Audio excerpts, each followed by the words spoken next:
Welcome to the Slop Farm. Enjoy the video. You begin by confirming hardware compatibility and power. You need a motherboard with two PCIe X16 lanes and a PSU with enough wattage plus the correct 6/8-pin connectors. This prevents instability. Once done, update the BIOS or UEFI so both cards enumerate correctly, and download the latest GPU drivers for your operating system. This ensures driver-level multi-GPU support. Make sure you have any physical bridge or spacing adapters. Otherwise, installation becomes fiddly and can cause thermal issues. You now install the cards and connect power, keeping clearance and airflow in mind. Tight spacing causes throttling. Once the system boots, install or reinstall the GPU drivers so the software recognizes both devices. This is why driver clean installs are common.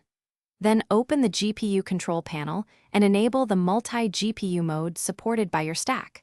For gaming, use explicit profiles or alternate frame rendering as appropriate. Make sure the OS and key applications are set to use the multi-GPU topology you chose.